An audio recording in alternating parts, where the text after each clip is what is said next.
Good morning. Okay, let's sit for a little bit of quiet together. I'm really glad to see you. It makes me smile. Many years ago, I was in an accident. This is a long time back. And the muscles on the left side of my face are a little bit slow compared to the right. You might not have noticed this, but maybe now that I'm on Zoom so much, you can see it, that my smile on the left is like 70% what I'm capable of on the right. But then when I see you and I feel the urge to smile, I practice smiling big on both sides. So I have to make the muscles on this side of my face work again. And I'm aware of it now more too, because I see myself talking to you and I think, oh, that's so interesting that that's still there. So you're giving me a chance to practice exercising the muscles on my face. So thank you. So let's sit for a little bit of quiet together. I do want us to settle in and to share this beautiful practice together today. So you can rest your hands in your lap. Let your eyes close. We might say, let your eyes close, but let your heart open. So even though we're not right now looking at each other, you can sense that we've come together for our morning practice.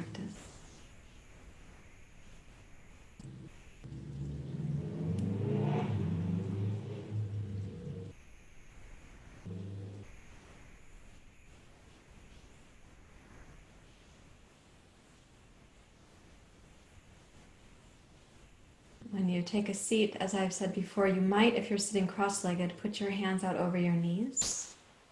If you're sitting on a physio ball, you could have the thighs and knees out. If you're sitting in a chair, same idea, and then hands over your knees. It makes a kind of pyramid shape for your body. And you can sense that the base of a pyramid has this triangle contact with the ground. And then the upper part of the pyramid, of course, is smaller. And that pyramid understanding is going to be helpful in your practice this morning.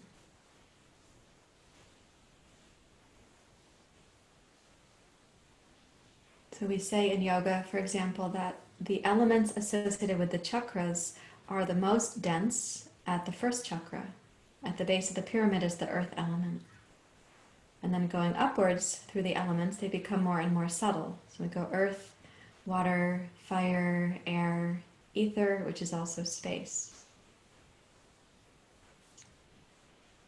We also say in polyvagal theory that the lowest option for us in our neurological system is called dorsal vagal. It's the heaviest. It pulls us downward. And the ideal option for us in our neurological system is called ventral vagal. It brings us upwards to connect. And the feeling tone of that ventral vagal is more like lightheartedness rather than heavy-heartedness. So more like vitality, less like depletion.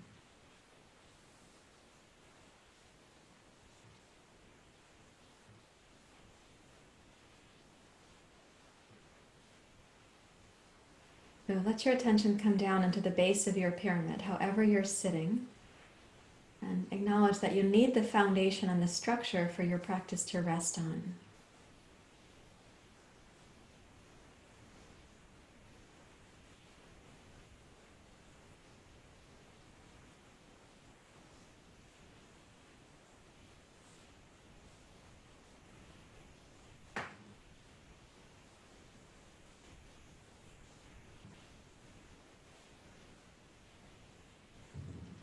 And let your breath come down to fill out, as if you were breathing into the floor of the pyramid, like this whole surface. You can sense where any part of your body is touching the ground. And then also bring the breath, the inhale upwards, side ribs, back ribs, upwards towards your heart and your collarbones even.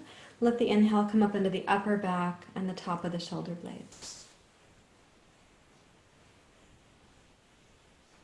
And then when you exhale, gently tone from your pubic bones to your perineum and up the front line of your spine. So up the sacrum and up the lumbar spine towards your solar plexus.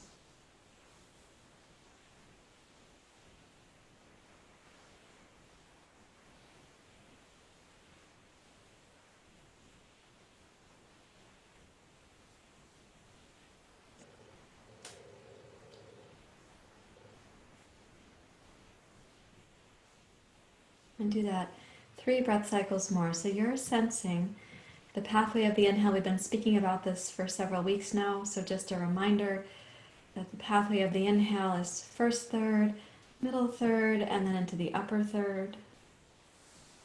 The pathway of your exhale, toning at your pelvic floor and drawing gently inward and upwards towards your solar plexus.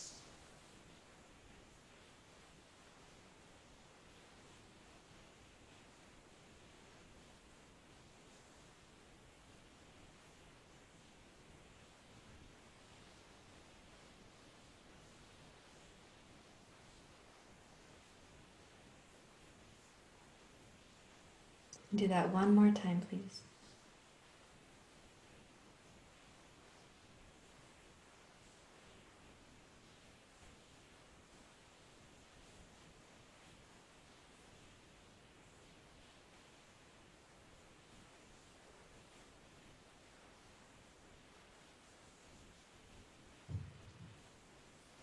Now, as you rest in the physical metaphor of this pyramid, notice the quality of your mind, even from just a few purposeful breath cycles.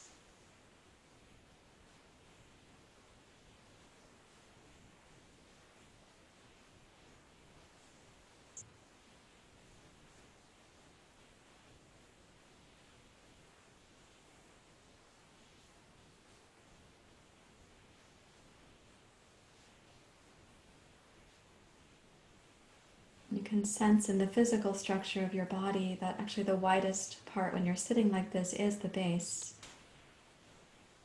As you move upwards through your heart, the channel of the throat is more physically small than the heart center. And the place of the third eye, the 6th chakra, is smaller yet again. So it's moving upwards. And then there's this crown chakra at the top of the head. And from there, actually, things widen outwards again. So you can imagine like the pyramid shape that we are, and at the top of that, a downward triangle moving where we become more expansive. We become, once again, a sense of connection with consciousness itself, which is to say a connection with love and benevolence and our sense of interbeing with each other.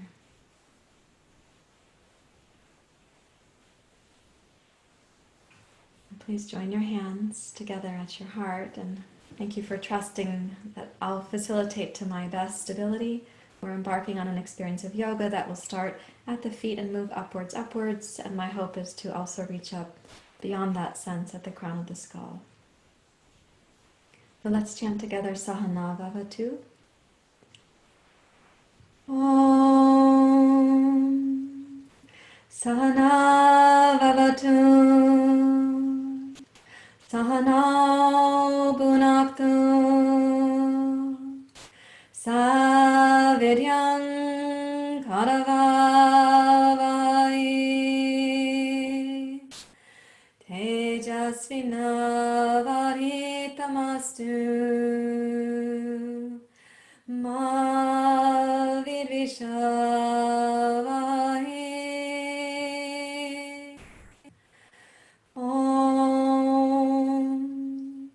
Sahana Vavatu Sahana Bhunaktu Saviryam Karavavai Tejasvinavaditamastu Ma Vidvishavai.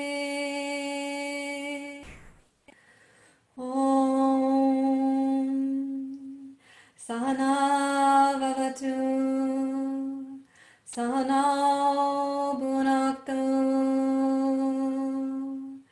Saviryam Karavavai Tejasvinavaditamastu Ma Vidvishavai. Om Shanti Shanti Shanti.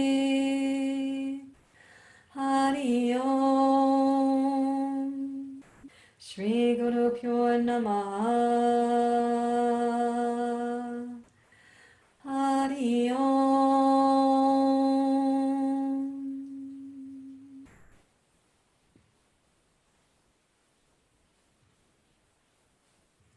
With your exhale, you may bow your head to your heart. Release your hands, and please open your eyes. We are going to come directly up to standing this morning, so Susie, we'll go back to the other camera. Please come up to stand with a rolled blanket, which we were practicing a bit of yesterday. So with your rolled blanket, I will re-roll mine.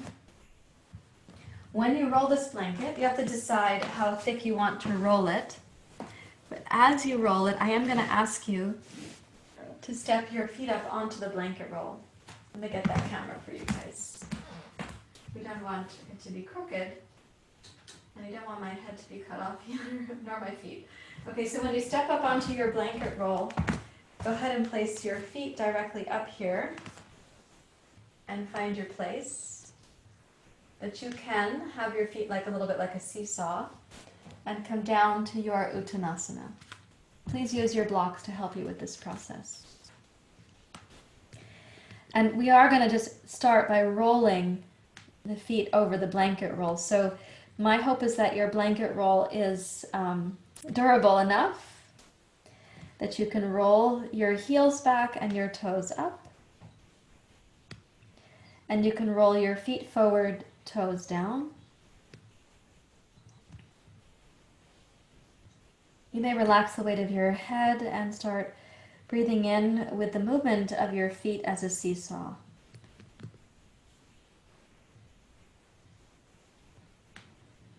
And you may decide that there's a pattern that your breath makes the most sense of. Like, are you inhaling when your heels go down or when your toes go down? And you can intuit that process for yourself.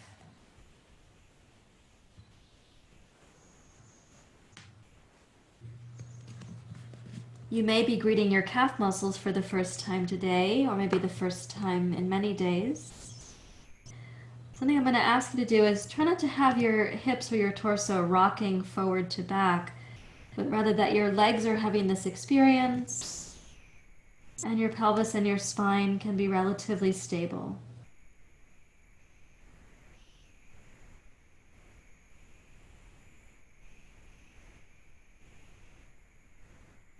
And then the next time that you're rolling your heels back and your toes up, go ahead and pause there, like a calf stretch.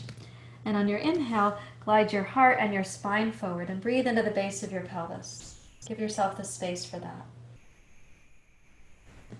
And then exhale, keeping your toes up and your heels down, bow towards your legs and notice any bit of tone you can find at the base of your pelvis. And then transition to your inhale, glide your heart forward. The pelvis can come just slightly forward as well. And exhale to bow towards your legs. Try to keep your heels down and your toes lifted. Notice the tone that will naturally want to happen at the base of your pelvis, at your pelvic floor.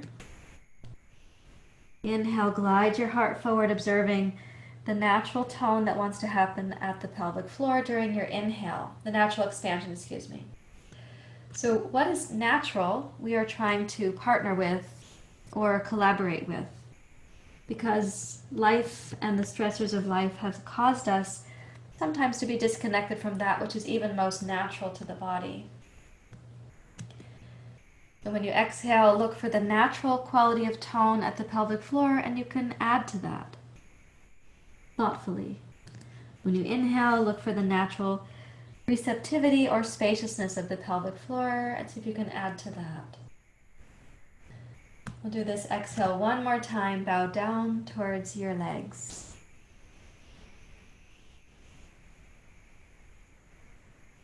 Now step your feet backwards of your blanket. So your feet are flat on the floor in more of a regular Uttanasana. And as you bring your fingertips to the floor or to the blocks on either side of your feet, Gaze down at your feet and take notice if your arches look any bit different, if they might be a little bit more vibrant.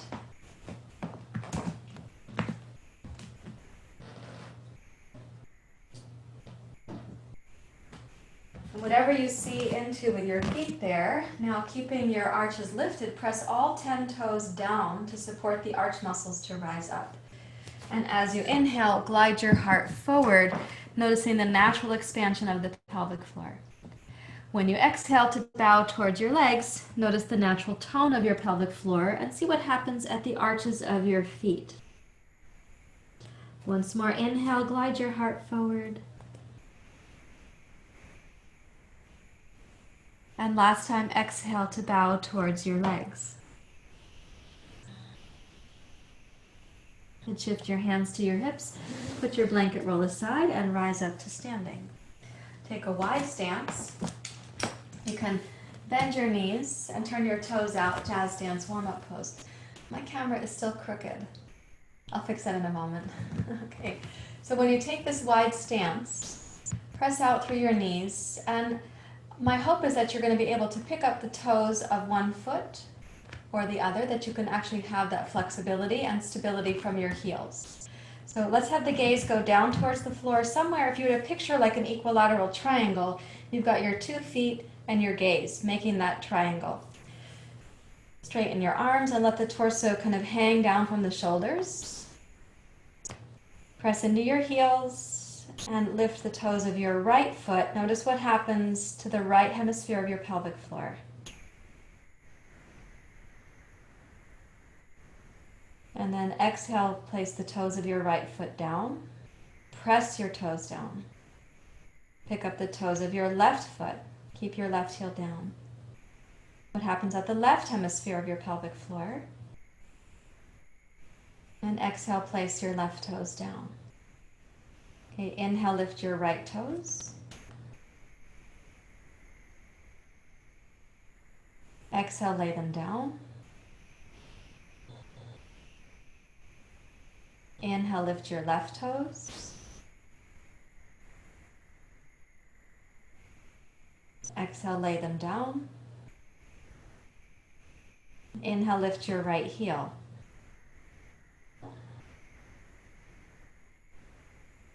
Exhale, lay it back down. Inhale, lift your left heel. Use the full length of the inhale for the movement, even if it's a small movement. Exhale, lower your heel back down slowly, using the full length of the exhale to do it. Right side again. Inhale, raise your right heel.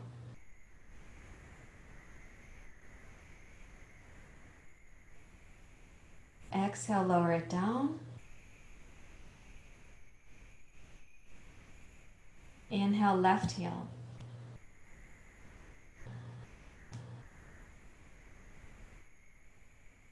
And exhale, lower it down. And press into both heels. Rise up to standing. Let's make the feet parallel and come down to Prasarita Padottanasana. Walk your hands forward in this version of Prasarita so your upper body is not contracted towards your legs. Okay, take a look at your feet again and just give a little acknowledgement to your arches. Press into all 10 toes, and as you lift your inner arches, imagine that lift coming up the inseam of the legs. Then inhale and glide your heart forward. You keep your fingertips on the floor, but imagine you have to pull the spine forward, reach up through the crown of your skull. And then exhale and gently bow towards this pose, which we call kind of a combination between downward dog and Prasarita. Okay, inhale, float your torso forward like a parachute going up. Exhale, release your torso so the line from your fingertips to your sitting bones is smooth and long. This time as you inhale, parachute the torso forward. Notice the back hemisphere of your pelvic floor. And then as you exhale, tone from your pubic bone to your perineum, up through the front line of your spine. Twice more. Inhale, open the back of the pelvic floor, back of your sacrum, back of your waist, the back of your heart. And exhale, tone the front line of the spine. Now keeping your fingertips where they are, inhale, raise both heels high. And exhale, lower your heels down slowly while toning the pelvic floor. Again, inhale, raise your heels high, lift your sitting bones and your tailbone. And then exhale, lower your heels down really slowly while keeping your arches toned, inner thighs lifted, pelvic floor toned. Last one. Inhale, raise up high on your heels. On your toes, excuse me.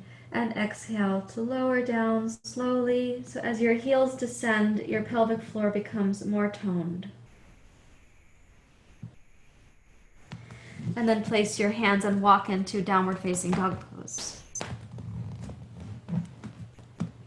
And when you stretch back to this dog pose, it's possible that your body feels more ready for dog pose. It's even possible that you gaze back at your feet and you say, wow, those are my feet. How vibrant they are.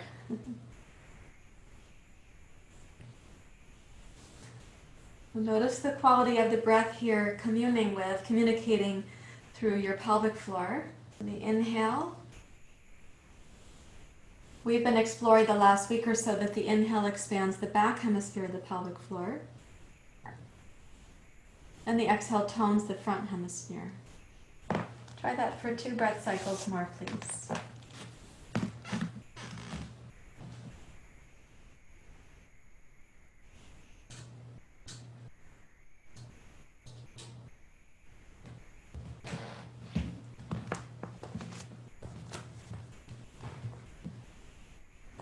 And then please touch your knees down and come to table pose. In your table pose, curl your toes under. And then see if you can walk your hands back to kneel. So you have your toes tucked under and you're kneeling back on your heels. So for those of you who know me, you know that I have very inflexible toes. So this is a huge toe stretch right now. This is a big deal. For some of you, it's no stretch at all. But as you roll back on the toes, so you're back like this, the toes are tucked under. As you roll back on the toes, put your body weight heels to hips if possible. Take the tailbone down so your pelvis is neutral.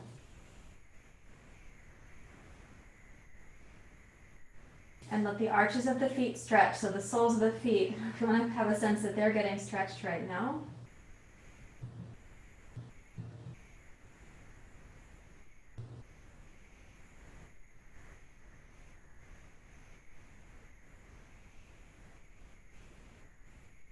And then bring yourself forward to table pose. Point your toes and inhale to cat pose.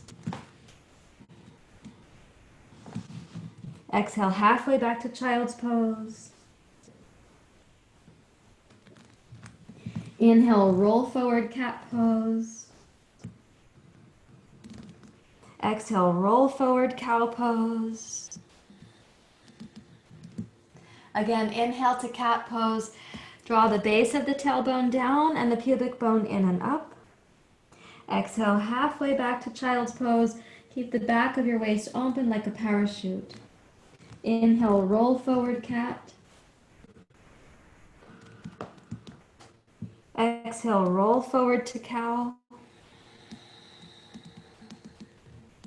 Once more, inhale to cat. Exhale halfway back to child's pose. Inhale, roll forward to cat. And exhale to table pose. Now place your hands, put your blocks under your hands please, so your arms got much longer here. Curl your toes under. So your table pose has your toes curled under. Okay, and press into both hands and roll back so that you lift your knees off the floor and your hips are going towards your heels. And then roll your knees to the floor, table pose. And then roll back, press into your blocks with your hands, lift your knees. And then roll forward, table. And then roll back, and notice when you pick up your knees, what does it take to pick them up together? When you lower them down, what does it take to touch your knees lightly down together? We're going to repeat it twice more. So as you roll back, press into your hands, float your knees up simultaneously. As you come forward, touch the knees down simultaneously, table pose. Once more, reach back, pick up your knees simultaneously. And then touch the knees down, table pose. Now with the toes still tucked under, walk your blocks back to be near to your ankles. Okay, so to pick those up simultaneously, my hope is that you felt something had to happen at the pelvic floor and the deep low belly. Make your blocks tall. Press into your blocks with your hands, roll the chest open. Set the shoulders back, please.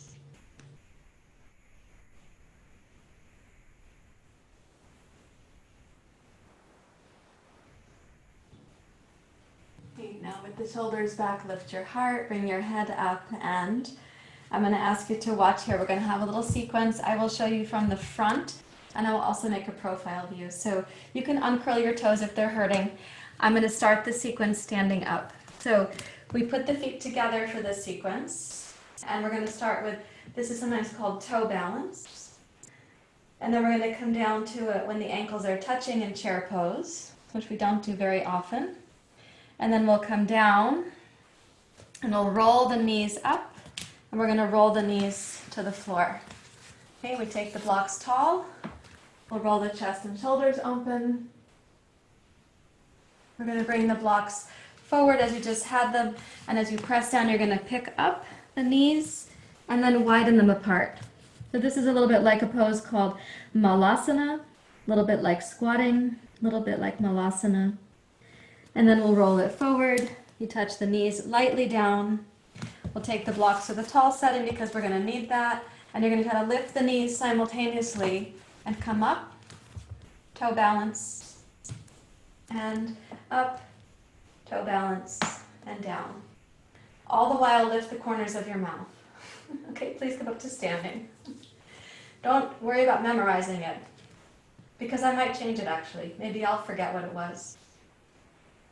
So feet together, and I want you to just pay attention in the sequence, like what is the experience of your feet informing your legs, informing the pelvis, the pelvic floor, and all of that also informing your mind. How are you responding? Okay, so inhale, raise up to a toe balance. Let's stay up for a couple breath cycles. I want to give you a chance to feel where you are. Raise your heels up. Now, as you exhale, start coming down to chair pose so that your heels and your chair pose arrive at the same moment. With the feet touching. Inhale. And this process, let's go back up and see if we can find that toe balance when you rise. Smoothly, good job. And can you come down to chair pose also smoothly? So your heels arrive in chair pose as you do with your hips and your spine. Now, taking the two blocks on the floor, roll yourself over your toes to come down. And if possible, the knees quietly but simultaneously touch the floor. Take the blocks tall. Roll your chest and shoulders open.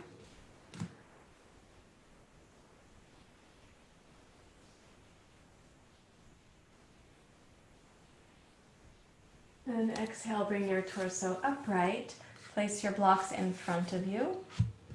Press down, roll your knees up, they are together. Squeeze them in towards the chest, and then knees wide, and come down like Malasana.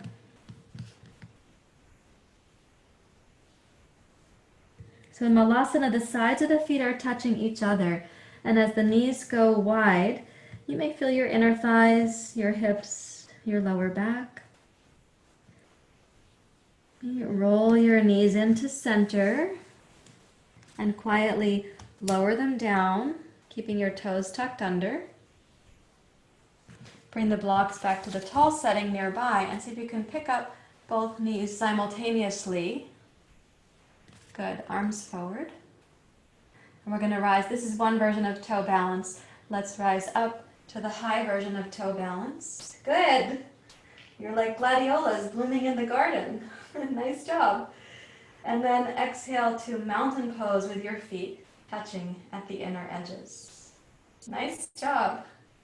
We're going to do it again. I'll give you the profile view now. So first we rise up to the toe balance like gladiolas in the garden.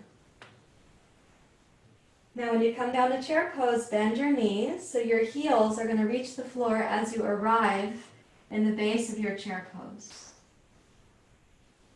And then hands to the blocks, and you're going to roll over your toes to bring your knees down towards the floor. Walk the blocks back to the tall setting. Roll your chest and shoulders open.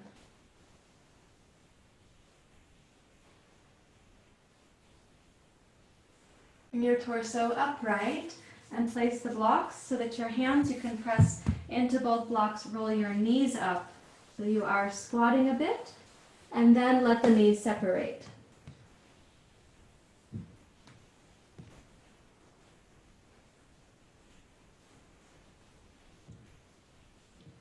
In this variation of Malasana, you can relax the weight of your head so the arms being stretched forward, maybe the ears and the upper arms are sharing their secrets with each other.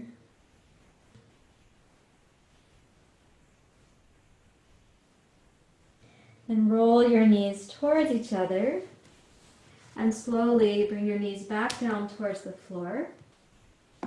Make the blocks tall next to your ankles and see if you can raise your knees simultaneously to your toe balance, arms forward, and then rise up like gladiolas in the garden. And lower your heels so the ankles are touching, mountain pose. You can close your eyes for a few moments and just rest in what's happening with your feet, your ankles, your calves.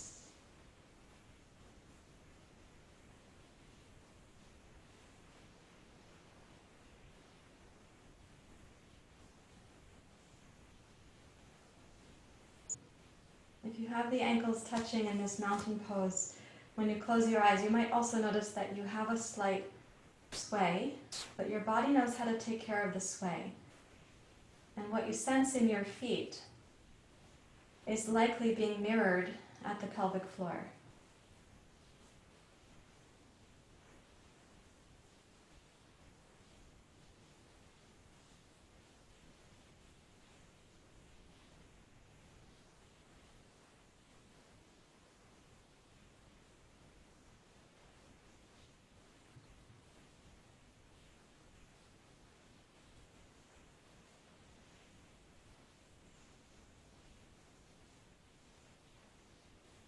Notice that for a few moments more, what you're sensing in your feet is likely getting mirrored at the pelvic floor.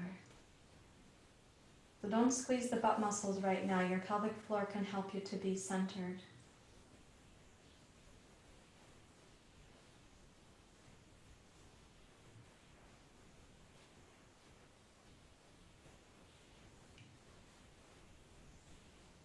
So we're going to take this now into Surya Namaskar, sun salutation, and I will ask you to use the blocks because we're going to include Vajrasana and Asana. And for anyone who needs more padding for your knees when you touch down in Asana, please put a blanket on your mat. I have a double mat, so I don't double my mat with a blanket.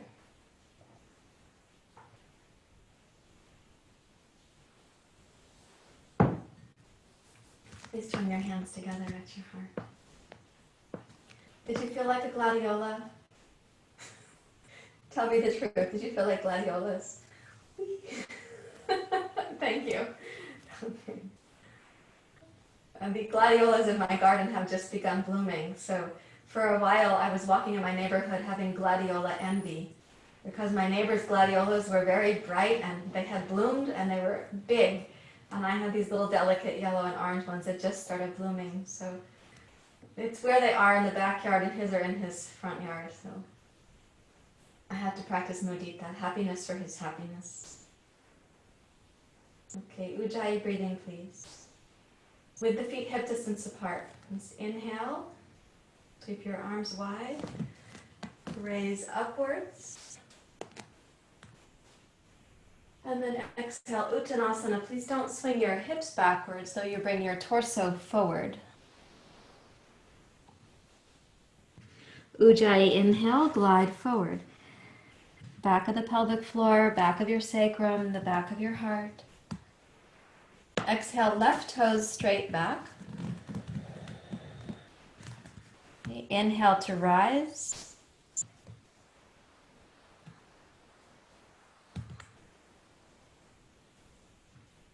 And exhale to descend, arms wide, come slowly forward.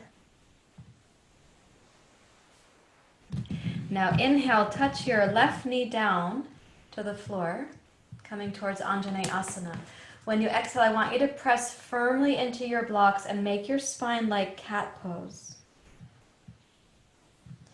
Then inhale, rise to Asana. So that cat pose moment was to give tone to your lower belly to support the lift of your Asana. You may release on this exhale. Now inhale, straighten both legs towards Parvottanasana. And exhale to bow over your right leg. We're going to repeat the sequence. Inhale, roll your right knee forward so you arrive at this basic lunge. Now let's check it out. When you exhale, press firmly down into both arms and tone your pelvic floor and your deep low belly. Now you can inhale, float up to the crescent lunge. So you weren't resting inside the right hip joint there. It should feel supported. Okay, exhale, arms wide. As you come down, reach for the blocks with your fingertips. Okay, inhale, bring your left knee down and your heart forward towards Asana. Now this is really important. When you exhale, press into your arms and make the spine like cat pose. Then inhale, float up, Asana. And exhale, arms wide. As you come down, don't succumb to hammocking into your right hip. Keep the tone in the pelvis.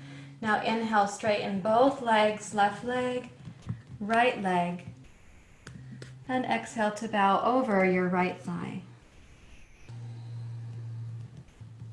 Once more, inhale, bend your right knee, roll your spine forward, come to your fingertips.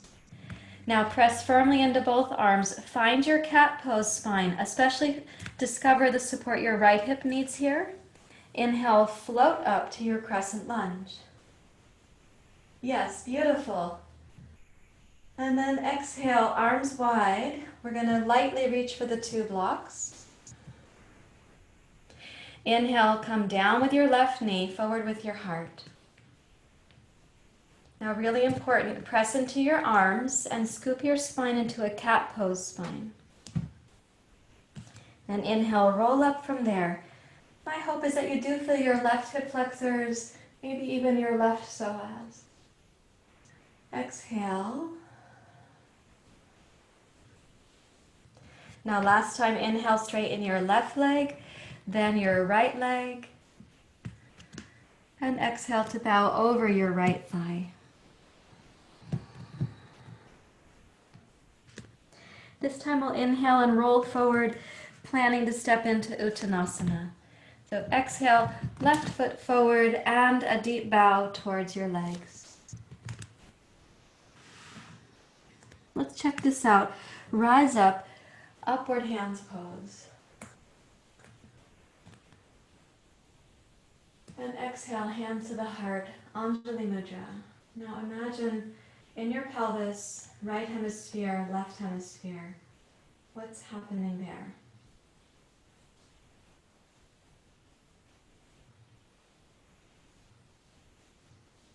Right leg to left leg, right foot to left foot.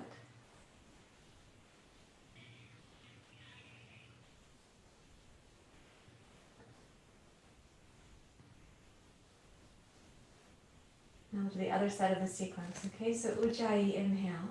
Press into your toes, find your arches, reach upwards like a gladiola. And exhale, Uttanasana. Please don't sway your hips backwards, but rather tone the inner thighs. Inhale, glide forward.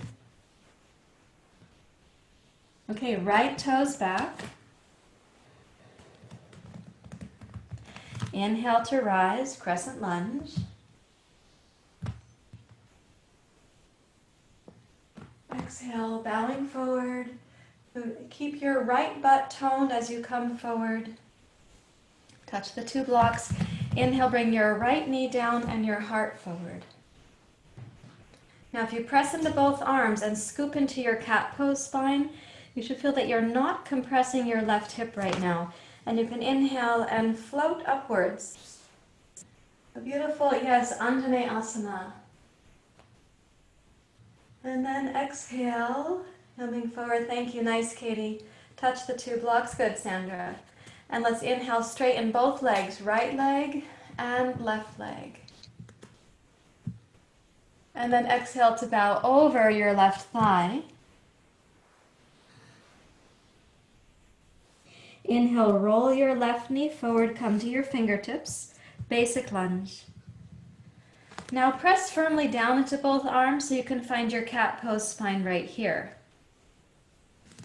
And then inhale, float up to your crescent lunge. Yeah, that's it, Pat, good? Steady, steady. Yes. And exhale, arms wide, slowly. No sense of hurry. Good, Cicely. And bring your right knee down as you inhale, glide your heart forward. That's it. Press into both arms now to find your cat pose in your spine. So the pelvis doesn't back up, but the inner belly lifts. And then inhale to rise up. Celebrate, beautiful Sarah, like a gladiola.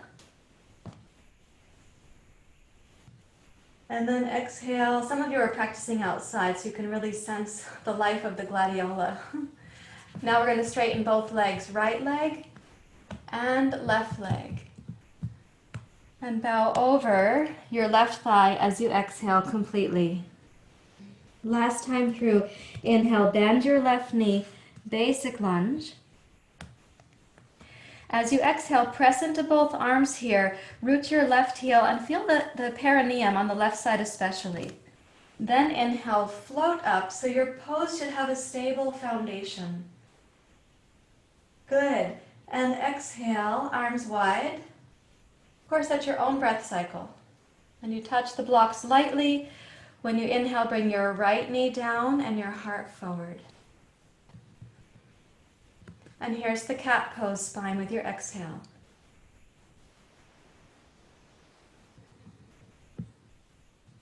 Then inhale, roll up, Asana. Beautiful, Nicole. Yes, Pat, like that. And exhale. Nice job, Linda. Touching down. Let's inhale, straighten both legs. Right leg, then left leg, back leg, then front leg. Good, David. And exhale to bow towards your left leg. Now roll the left knee forward as you inhale and use the exhale to float your right foot forward and to bow towards your legs. Then inhale, rise up, Ujjayi inhale.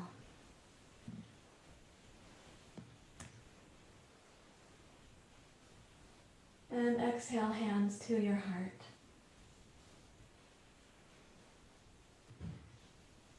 Close your eyes and notice the two hemispheres of your pelvis, your two legs, and both feet.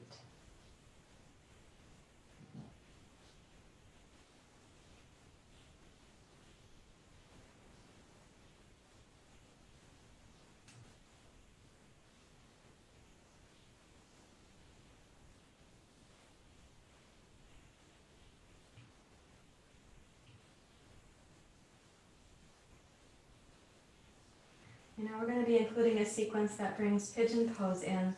Yesterday David was teaching pigeon pose in our yoga teacher training, and I mentioned that at one time it was like the most requested yoga pose in yoga classes, in my yoga classes. This was a ways back. I'm going to recommend that you use the 2 blocks so that when we step backwards, this is plank pose. In fact, let me recommend that you watch me through the sequence, and I think I'll do this will be my right leg. No, I guess it can be my left leg. You tell my legs later. Okay, so if this is plank pose here, when we're going to step forward, so the 2 legs are together right now, like a mermaid. And when you bring one leg forward to pigeon pose, the strategy here is going to be that you bring your foot across the mat so it's on the outer edge, on the pinky toe edge of the foot. And then when I'm lowering down, the back leg has to stay strong. So I'm really just going to touch the front shin down to the mat. And then I'm going to float back up to plank pose. So when you guys do this in a few moments, you're going to be stepping to the outside edge of your foot like I just did there. And when you're lowering your outer shin down, you want to keep the back leg strong. And then you'll also be floating back to plank pose. So this is going to require some abdominal strength. I hope you didn't have a large breakfast. Like Winnie the Pooh, I think, has a large breakfast somehow, or hobbits get 2 breakfasts. I hope you came to class with a relatively empty stomach. Okay, so let's use the 2 blocks, please. And get ready for plank pose. I like to call this mermaid plank pose because we're putting the legs together. So if you prefer to be called a merman, you can do that too. So both legs together. Breathe into the low belly and into your back waist and the back of your heart. And then exhale, bring the outer edge of your right foot forward so it's lined up on the outside edge of your yoga mat. And now take your time, lower your outer right shin down, keep the left leg very strong and both arms strong. As you're lowering your right outer shin, try to keep a relative sense of plank pose. It's not that your plank pose can be as high, of course, but don't lose strength from your left big toe to your left inner thigh. Keeping the arms strong, now use your low belly to step back to your plank pose. The 2 legs are joined. And now bring your left foot forward so you're on the outer edge of your foot at the outside edge of your mat. And lower down slowly. Lower down just as you can without compensating. So you're aware of the integrity of your right leg, the responsibilities of your arms, the tone of the low belly. And as your outer left shin touches down lightly, then tone the low belly and float it back to plank pose. Okay, touch your knees down. Point the big toes, separate your knees, and reach backwards to child's pose.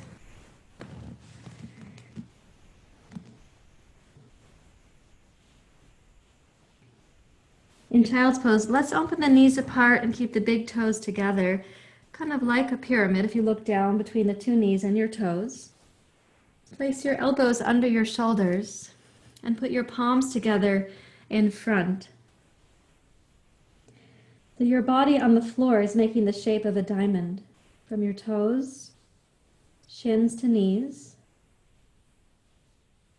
elbows, forearms to fingers.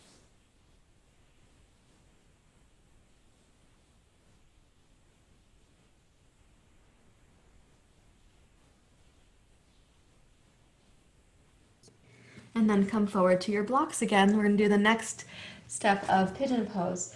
So if you are right now having the knees wide like I just did and the toes are touching like we were doing in child's pose, when you come forward with your arms to get ready for plank, then tuck the toes under, pick up the knees and join your legs like a mermaid.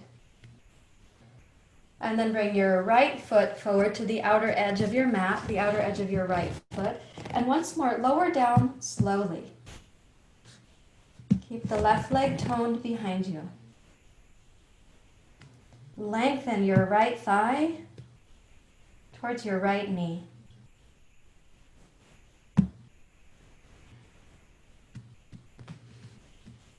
To the extent you're able to, you can then place your left elbow on the block and your right forearm on its block. Keep the left leg strong behind you and glide your hips back.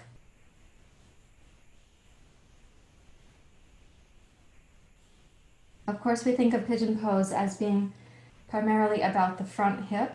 That's why people were requesting it. They wanted to stretch their outer hip and piriformis muscles. But I am asking you to keep the left leg strong behind you on purpose.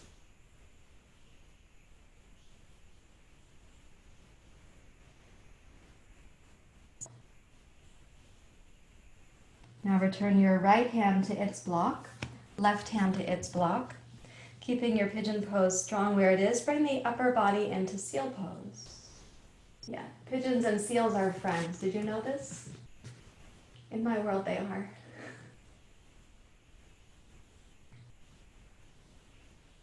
Now, pressing down into both arms, lift your low belly, float back to plank pose, mermaid plank pose. The legs are joined together.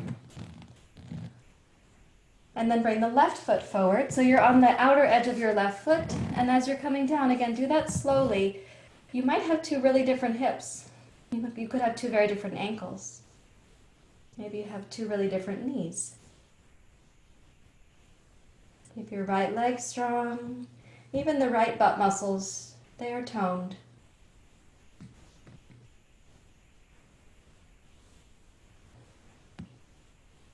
As your left shin finds the floor, you can then decide to bring your right forearm down to its block, left forearm to its block. And do your best to keep your right leg strong. I know that might be a little bit hard to remember because the left hip seems like the most dynamic thing.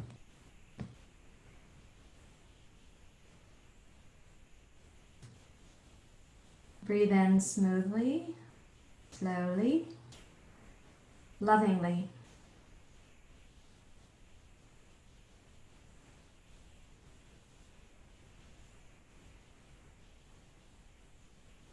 And then placing your left hand on your left block, right hand on your right block. And you're going to press down and roll the chest up like you're doing seal pose. Yeah.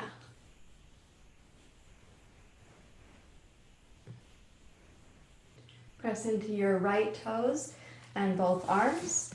Lift your belly and float that back to plank pose. Touch your knees down. Make them wide again so the big toes touch. And come back to child's pose one more time.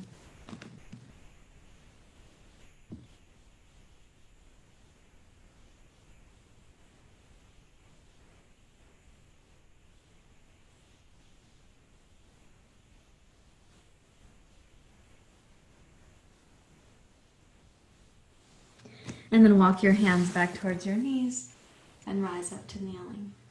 Okay, I'm going to show you now how pigeon pose becomes a pose that includes the upper hemisphere of the torso, the heart, and the collarbones. To do it, I'll be at a little profile position here. So you've been stepping your foot forward with your two blocks like this. We're going to do the same, and then you'll see me once the right thigh comes down. Some of you would benefit from putting your rolled blanket under your outer hip, so I'll plan to demonstrate with that so that the right hip would end up here on the blanket. And then there'll be this little back bend thing where you just bring your left foot up to your left shoulder. So like this. You'll step again to the outside of your mat with the outside edge of your foot. And as you're coming down, I will request again that you do that slowly. And you'll want your blanket to be there for some under the right outer hip. This time the left knee will come down. And you can see there's a feeling here of like the seal pose we were just doing.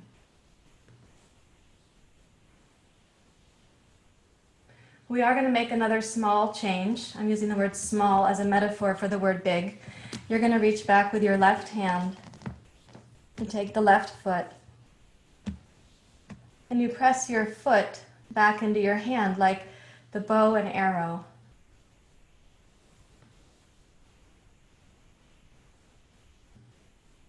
And then some of you will be able to bring your left foot in towards your left butt. And some of you will not be able to, or you might just enjoy watching other people's gladiolas.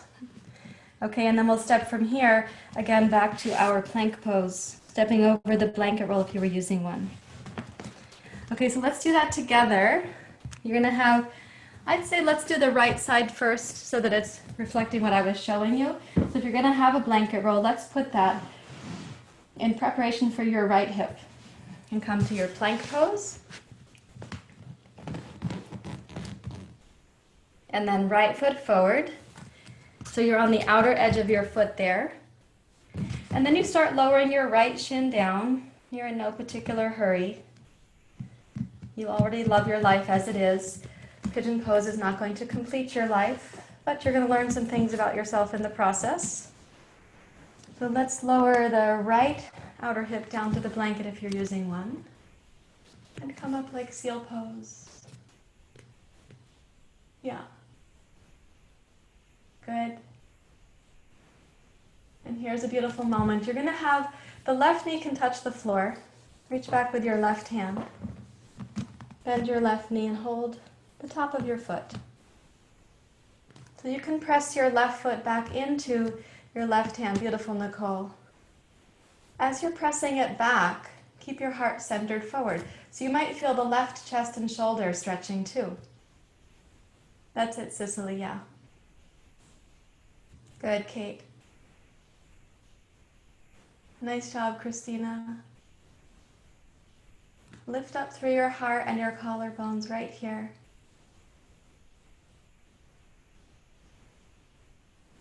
For anybody who would like, and you know how to do it, you can start bringing your left foot in towards your left heel, in towards your left butt. Yep. And not all heels are going to make it in to touch all the butts. Some of you can practice happiness for the other gladiolas. Yeah. And breathing in. Okay, let's exhale and release that slowly so your left toes can go back to the floor. Place your hands down firmly. Center your hips. And pressing into both arms, sweep the low belly in, step back, plank pose. If you were using a blanket, please scoot it to the other side. Swing your left foot forward. The left outer shin can come down. Slowly. The support you need for your left hip, you can place under. Lift up through your heart. You might be realizing you have two really different sides to the body. That is okay. We're working it out. Some of you are going to stay right here. The happiness factor is already high. And others, if you'd like to, you can take the right hand back and bend your right knee. Hold the top of your foot. And press your right foot back into your right hand like a bow and arrow. Yeah.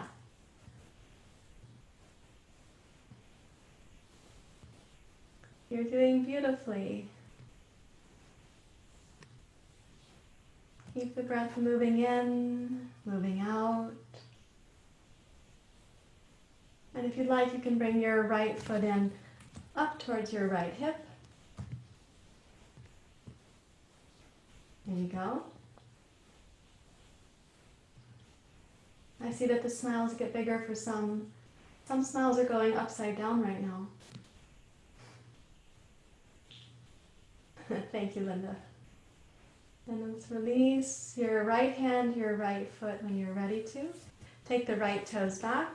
Now again, it's important to find your right big toe, the inseam of your right leg, into the low belly, both arms, and then step back to your plank pose. And let's take it to a downward facing dog pose, please.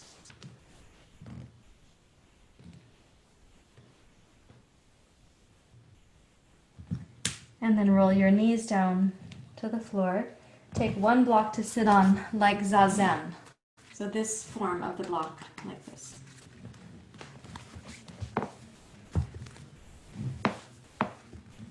And rest your hands in your lap.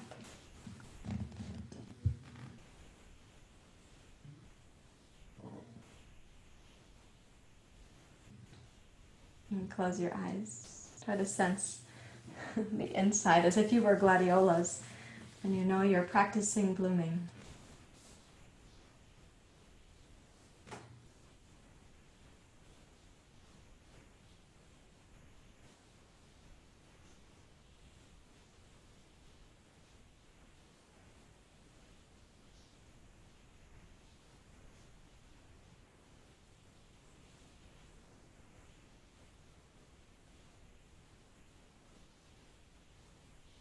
Notice where your body can get relatively still.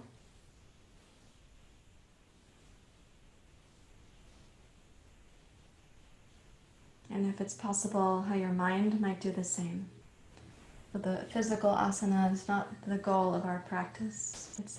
It's a vessel, a catalyst.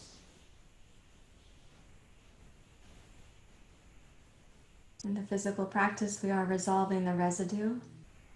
We are aligning the internal structure of the body. We are also seeing ourselves in the reflection of our efforts.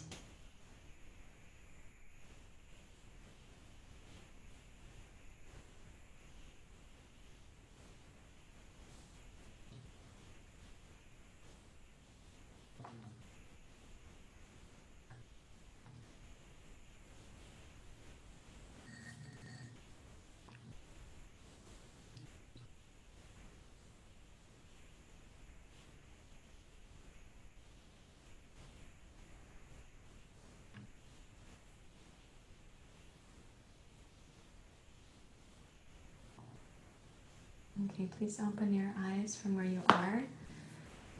I think you have a second block because we've been using 2 blocks. Can you place this one also on the medium setting behind you? You're going to be clasping your hands, and I'm going to ask for your knuckles to be on that block behind you. So if you roll the shoulders back like this, clasp the hands, and see if you can place your knuckles on that block. It's not too far and not too close to your hips. Then roll your chest up, your heart open. Think of the top part of the pyramid, the upper part of the pyramid. Raise your collarbones, and then open your throat, lift your chin.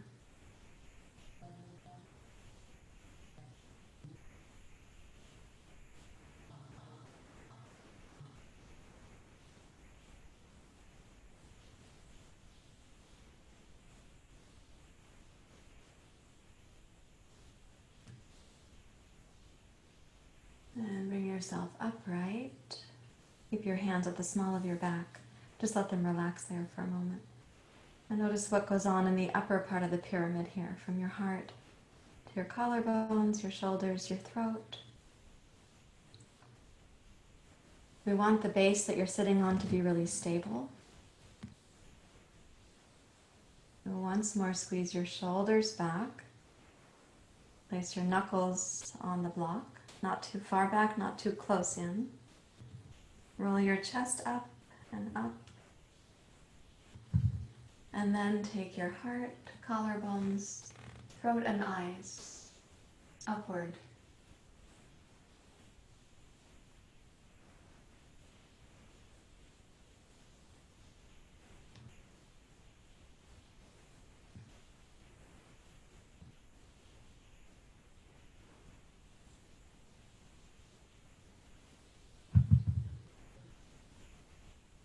And then release to come back. Rest your hands in your lap, palms face down.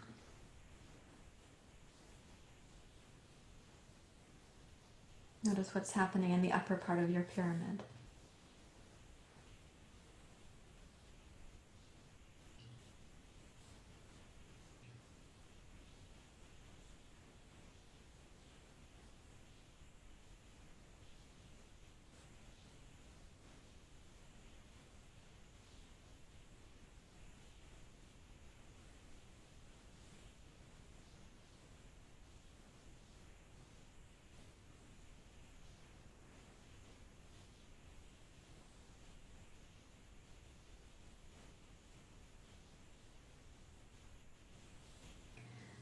your two blocks, I'm going to ask you to do a couple of unusual things. Not that you haven't done them with me before, but some of you have not done them because we weren't in the same physical studio, and some we haven't done on Zoom for some time.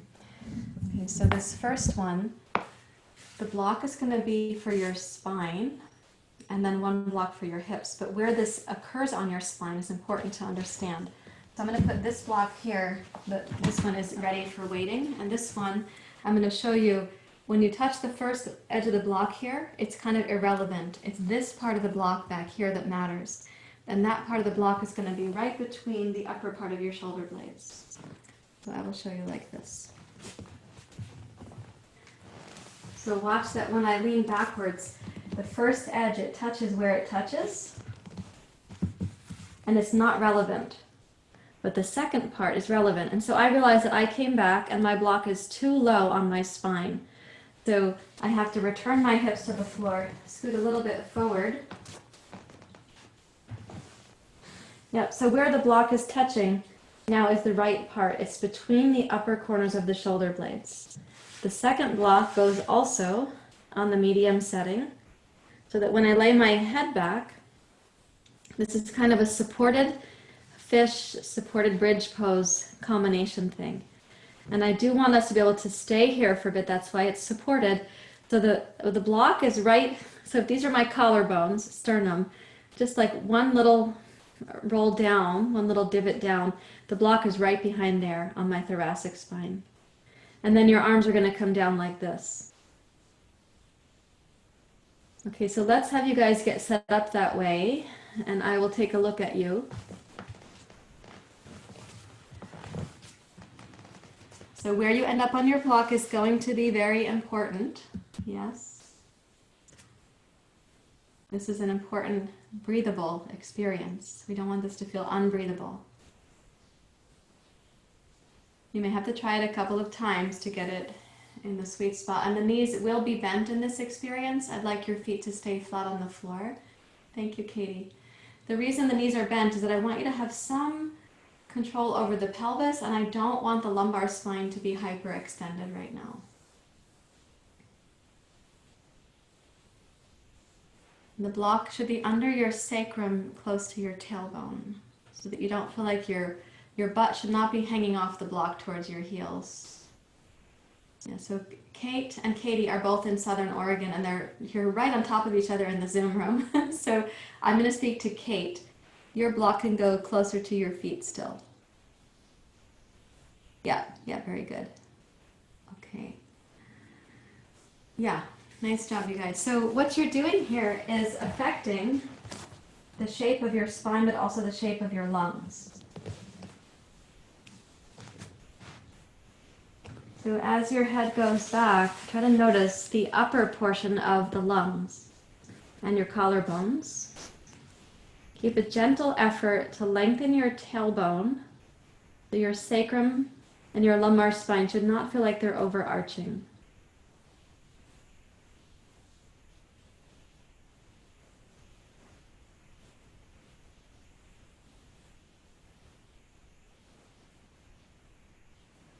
You want to have a sense that right behind, in the upper corners of the shoulder blades, the pressure of the block is to help you highlight the upper lungs. It's not that you're trying to breathe in any specific or dynamic way, but that you could notice there is an upper portion to the lungs and the collarbones. And some of us may have quite a bit of tension in the upper chest and the neck and throat.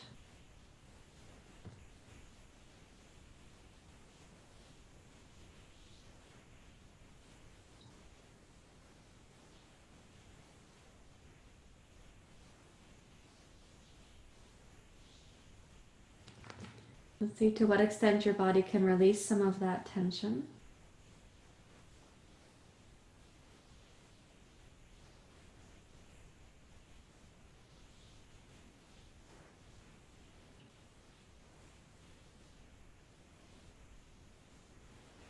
Your heels can stay lightly grounded. The tailbone gently elongates towards your calves.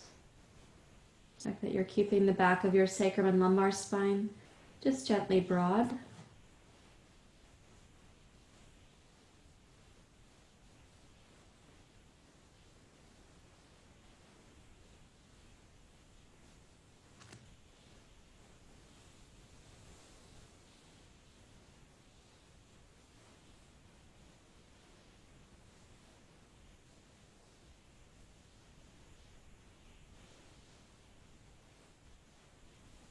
And then lift your hips with one hand. Put the block that's been under your pelvis, put that to the side. And I should have shown you in my demo, but I did not. So you're going to try to follow my words. Place your palms flat on the floor under where your butt is going to be landing. And as you lower your hips down, sit on the back of your hands. Then press both legs out straight. Press firmly down into your palms and roll yourself up to sitting. Lead with your heart, not with your chin. Your head is the last thing to come up. Put the block aside. Place your palms under your butt again, so you're about to lie down. You go like this, you put the elbows down, and then raise the chest and the heart to fish pose. So now your fish pose is not supported by a block. You have to make the upper part of fish pose happen. Press firmly down into both elbows, and if necessary, you scooch the elbows closer in towards each other. Energize your legs. Roll your heart up, up. The collarbones are actually rolling down towards the floor because the heart is the apex of your pose.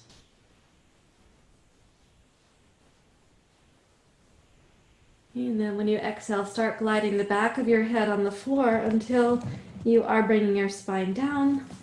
Scoot your hands out from underneath your pelvis. Turn your palms face up. Close your eyes. And watch how it is to come down from fish pose to the floor. Just look inside. You have addressed every part of the pyramid. You made beautiful efforts, courageous efforts.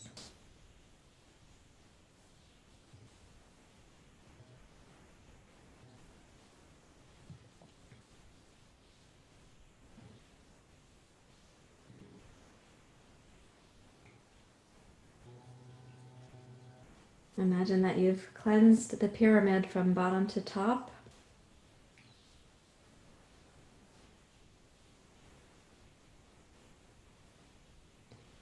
It's more translucent.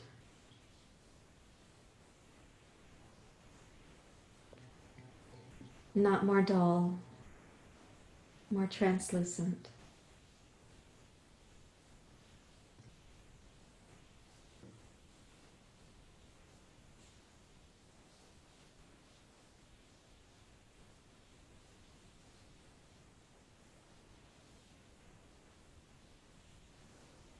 Let the physicality of your body, the physical density of the body, become more and more heavy with relaxation.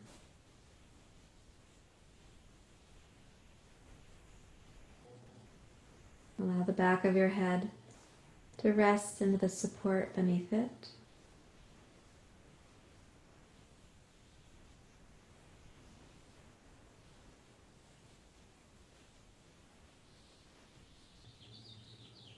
Invite each shoulder and each shoulder blade to melt into the ground beneath you.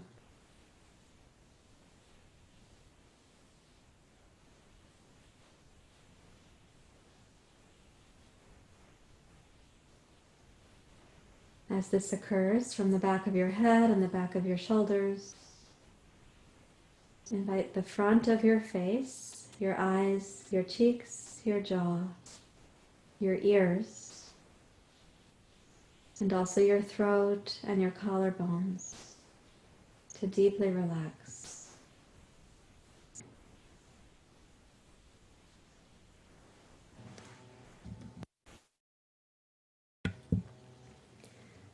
So imagine the front hemisphere of your body, it becomes more translucent. The back hemisphere of the body, more and more grounded.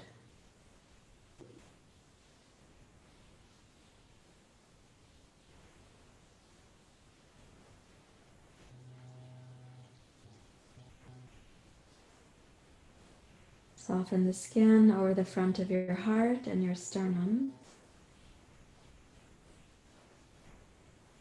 And relax back into the place between your shoulder blades. So your heart knows where the earth is.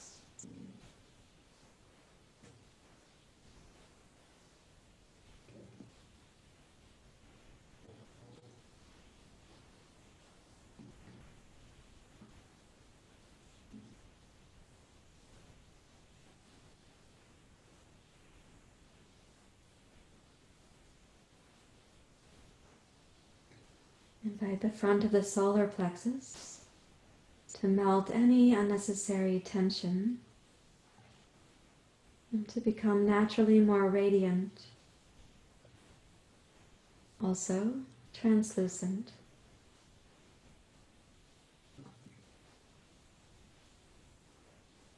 Release your kidneys and your adrenals to the floor beneath you so they too know where the earth is.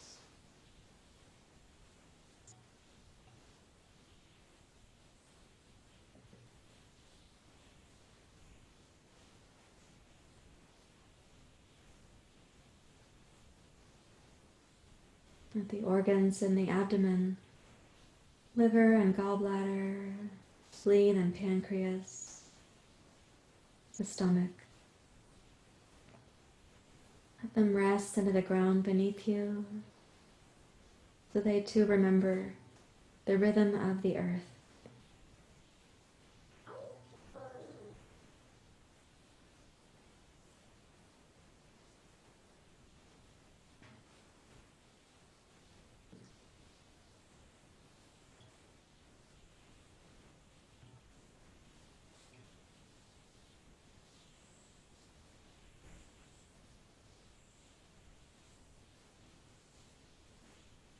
And allow the mid-abdomen to gently soften any unnecessary tension, including at the center of the navel.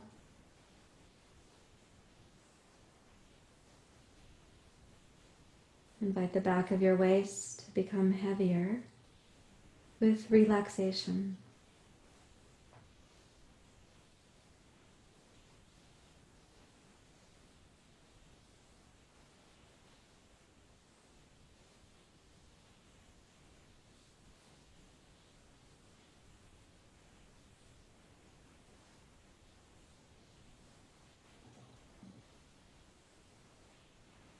And then across the pelvic basin on the front belly,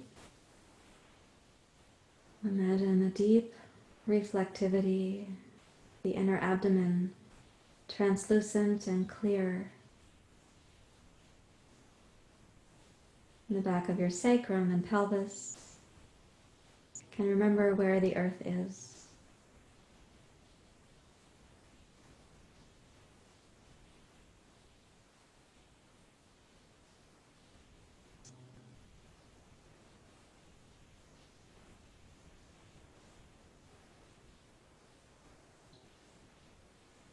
And invite each leg to be heavier and heavier yet again with relaxation all the way into your heels.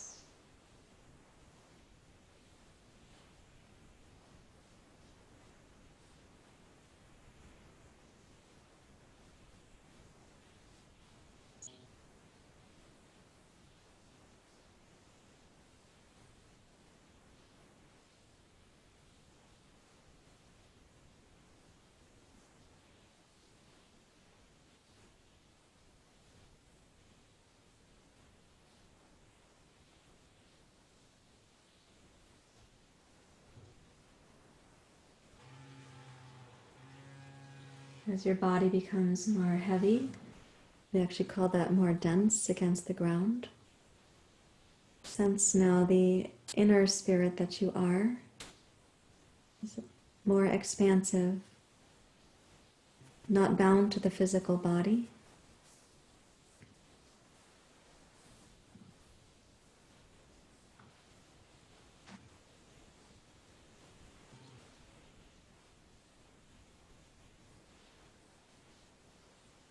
As you continue to rest, you can sense the expansiveness, not only the groundedness.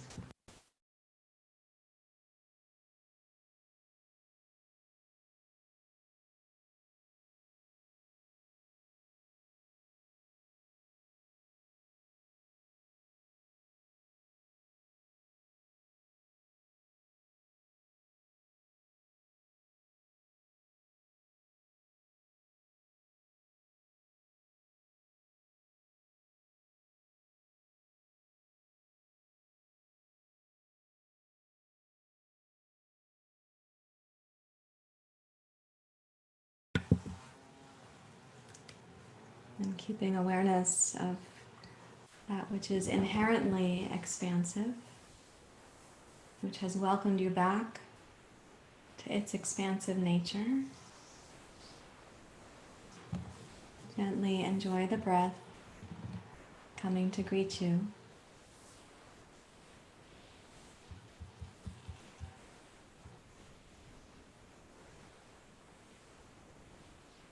And wiggle your fingers and your toes.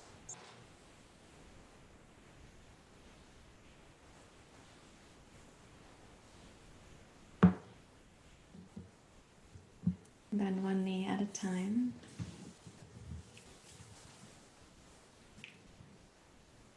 Roll to your right side.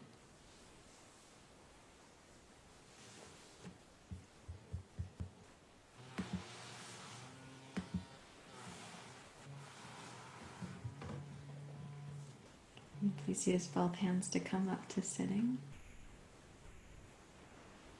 Tejasvinavaditamastu.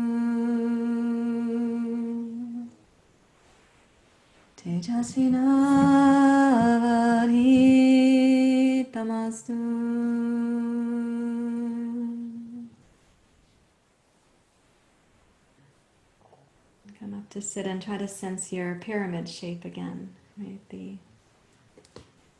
sense there is this pyramid in which you are sitting, your physical body, and there is that upper pyramid in which the expansiveness is calling you back home.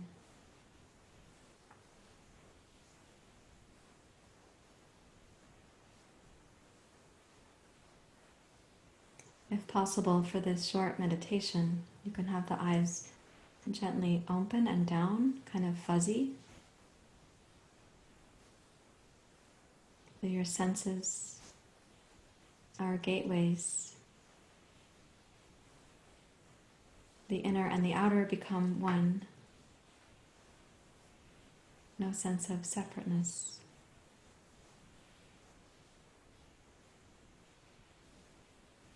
Lower and upper, no sense of separateness. And self and other, the sense of separateness dissolves.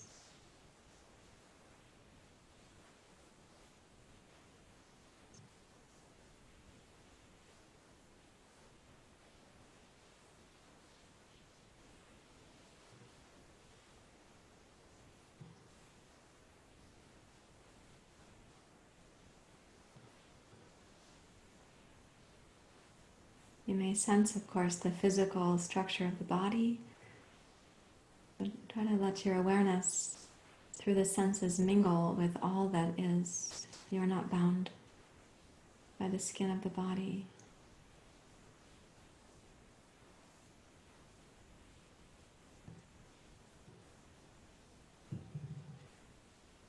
Rilke once said, "What is the infinite, if not the sky, hurled through with birds, and deep with the winds of homecoming?"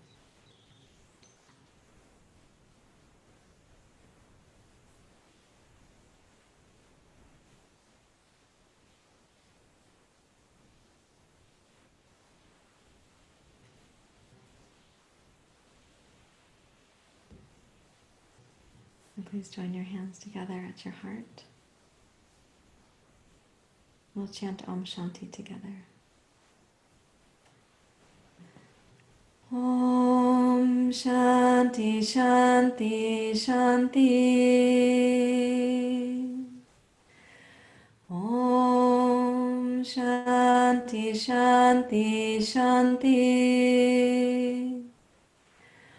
Om Shanti Shanti Shanti.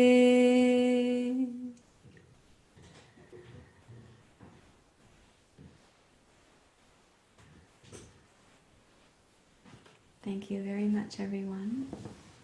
Namaste.